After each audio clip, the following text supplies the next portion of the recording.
दोस्तों पाकिस्तान में मौजूद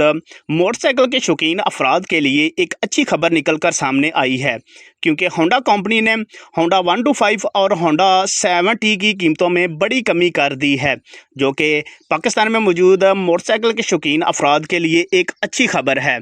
दोस्तों होंडा कंपनी ने होंडा 125 और होंडा 70 की कीमतों में कितनी कमी की है, इसके बारे में हम आपको इस वीडियो में बताएंगे। लेकिन वीडियो में आगे जाने से पहले आपसे गुजारिश है कि वीडियो को एक दिल से लाइक और हो सके तो चैनल को सब्सक्राइब करके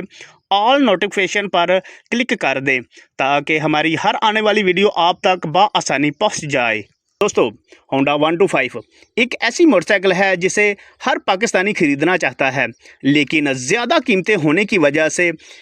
इस मोटरसाइकिल को ख़रीदना काफ़ी मुश्किल था। लेकिन अब इस मोटरसाइकिल की कीमत में बड़ी कमी करके कंपनी ने पाकिस्तानी लोगों को इस मोटरसाइकिल को ख़रीदना आसान कर दिया है। इसी तरह होंडा 70 की कीमतों में भी बड़ी कमी करके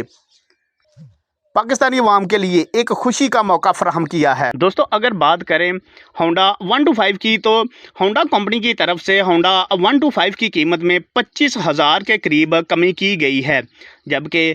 अगर बात करें होंडा 70 की, तो होंडा कंपनी की तरफ से होंडा 70 की कीमत में 18,000 के करीब कमी की गई है।